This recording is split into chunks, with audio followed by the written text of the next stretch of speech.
ঠিকই শুনেছো, যে কোনো গান আমরা ব্লগে কিন্তু অ্যাড করতে পারি, বাংলা হোক হিন্দি হোক যে কোনো গান। হ্যাঁ হ্যাঁ, বারবার বলছি, হ্যাঁ যে কোনো গান সেট করতে পারবে।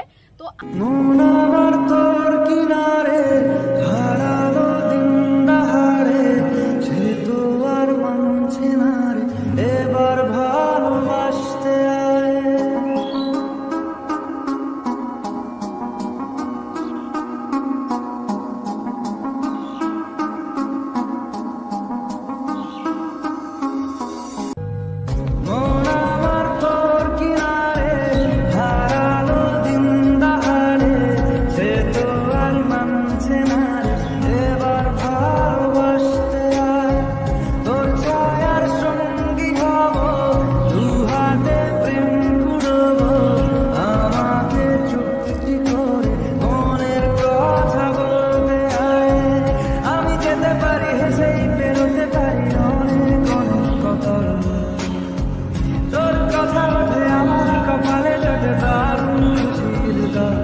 Hello guys, welcome back to my channel Purbi's time স্টোরিতে। কেমন আছো তোমরা? আশা করি সবাই ভালো আছো, আর আমিও খুব ভালো আছি। আমার পরিবারের সবাই ভালো আছে।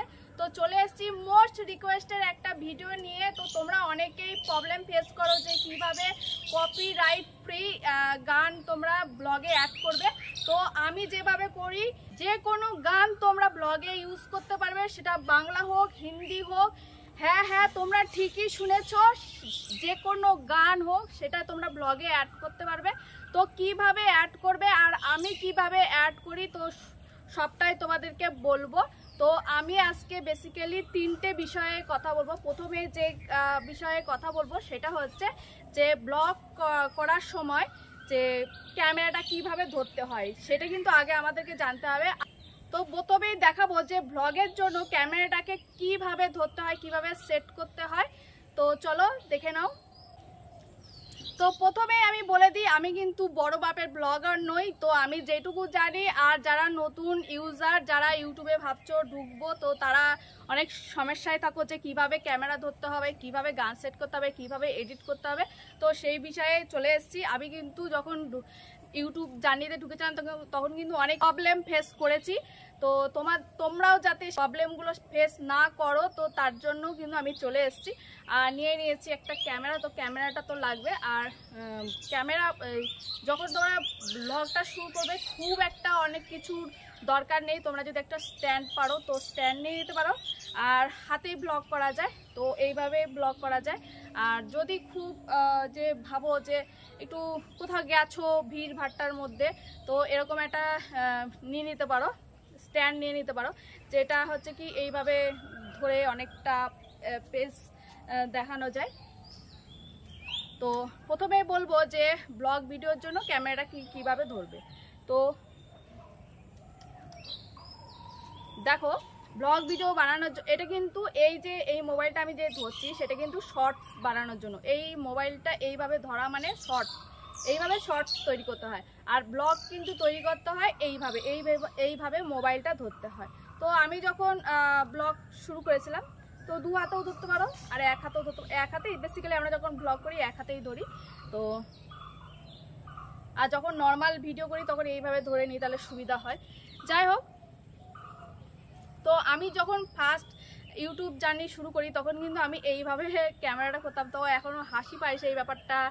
তখন মনে হতো কি যেমন কেমন যেন ছোটো ছোটো লাগছে, এরকম সবার মনে হয়, এরকম কেমন ছোটো ছোটো লাগছে, একটু বড় হলে ভালো হয়। তো এইভাবে করতাম। তো এখন কিন্তু এইভাবেই করি। তো আর একটা চেষ্টা করবে মোবাইলটা যাতে এইভাবে ধরার চেষ্টা করবে, মানে এরকম উঁচু করে ধরার চেষ্টা করবে, যাতে মোবাইলের যে আলোটা, মানে মোবাইলের আলোটা মানে যে প্রকৃতির যে আলোটা, সেটা যেন তোমার মুখে পড়ে আর মোবাইলটা কিন্তু ভালো শুয়ে। এরকম করে কিন্তু মোবাইলটা নিলে কখনোই কিন্তু ভালো আলোটা চোখে মানে মুখে পড়ে না, তোমার একটা কালো ভাব দেখা যায়। তো এইভাবে মোবাইলটা ধরবে। সেকেন্ড যেটা বলবো সেটা হচ্ছে কোন অ্যাপে আমি গান মানে ভিডিও এডিট করি। তো খুবই সিম্পল, বাচ্চারা পারবে। তো খুবই ইজি একটা অ্যাপ, সেটা হচ্ছে ইনশর্ট অ্যাপ। তো ইনশর্ট অ্যাপে কিন্তু আমি যা পারি আর কি, যেমন পারি অগোছলো যেইভাবে পারি কিন্তু জুড়ে দিই। তো তো আমার যদি ব্লগ তোমাদের ভালো লাগে তাহলে তোমরা অবশ্যই এইভাবে করতে পারো।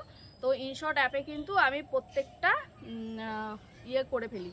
তো এই বিষয়ে একটা ইনশর্ট অ্যাপের উপরে একটা ভিডিও দেওয়া আছে যে কিভাবে এডিটিং করতে হয় ইনশর্ট অ্যাপে, কিন্তু আমি একদম ডিটেলসে আস্তে আস্তে ধীরে সুস্থে সবটা বুঝিয়ে দিয়েছি। তোমরা চাইলেই ভিডিওটা দেখে নিতে পারো আমার চ্যানেলে। আর এরপর চলে আসবো আসল টপিকে, যে টপিকটা নিয়ে আজকে ভিডিওটা বানাচ্ছি সেটা হচ্ছে কিভাবে আমি গান সেট করব। তো আমি যেইভাবে গান সেট করি, আমি কিন্তু ইউটিউব থেকেই সার্চ করে গান সেট করি। ওয়াইটি স্টুডিও লাইব্রেরিতে তুমি কিন্তু অনেক গান সার্চ করলে অনেক গান পেয়ে যাবে। তো আমি ওখান থেকে করি না, আমি কিন্তু ইউটিউব থেকেই সার্চ করে বের করি। তো আমি যেইভাবে সার্চ করি, তো যেমন আমি একটা গান আমার যে কোনো একটা গান আমার যে ভিডিওতে প্রয়োজন অনুযায়ী আমার গান লাগবে, তো আমি সেইভাবে সার্চ করি যে আমার এই গানটা লাগবে। তো তার পাশে কিন্তু লিখতে হবে কপিরাইট ফ্রি সং, এইভাবে লিখতে হবে। সেই গানটার পাশে কিন্তু এই জিনিসটা লিখতে হবে। তো অনেক গান দিয়ে দেয়, কিন্তু বন্ধুরা সব কিছু কিন্তু কপিরাইট ফ্রি গান হয় না। ইউটিউবে যেসব গানগুলো দেয় কপিরাইট ফ্রি, সেগুলো কিন্তু অ্যাকচুয়ালি কোনো কপিরাইট সবকটা হয় না। অনেক সময় দেখবে তোমরা কপিরাইট চলেই আসে। তো আমি যেটা করি সহজ পদ্ধতিতে, তোমরাও সেটা ট্রাই করতে পারো। সেটা হচ্ছে আমি একটা গান নিয়ে নিই, সিলেক্ট করে নিই, যে গানটা আমার লাগবে সেটা আমি প্রথমে ডাউনলোড করে দেখে নিই। আর ডাউনলোড করার সঙ্গে সঙ্গে কিন্তু ইউটিউব থেকে কিন্তু দিয়ে দেবে যে কপিরাইট আছে না কপিরাইট নেই। তো কপিরাইট থাকলে তোমরা সেটা ডিলিট করে দেবে, আর কপিরাইট যদি না থাকে সেটা তোমরা আবার মোবাইলে আবার ব্লগ বানানোর সময় সেটা ইউজ করতে পারো। তো সেইভাবে আমি কিন্তু প্রত্যেকটা গান এইভাবেই আমি দিয়ে থাকি। তো তোমাদের যদি হেল্পফুল হয়ে থাকে এই ভিডিওটা, তো গান কিভাবে সেট করতে হয় তো সেটাও একটা ব্লগ নিয়ে আসবো, যে গানটা কিভাবে সেট করতে হয়। তো বন্ধুরা, আশা করি তোমরা বুঝতে পেরেছো যে আমি আমার গান কিভাবে দিই আমার ব্লগে। তো এইভাবে যদি তোমরা গান সেট করো তো কোনোদিনও কপিরাইট পড়বে না। আমি বলবো না যে আমার কোনোদিনও কপিরাইট পড়েনি, আমার কিন্তু কপিরাইট পড়েছে।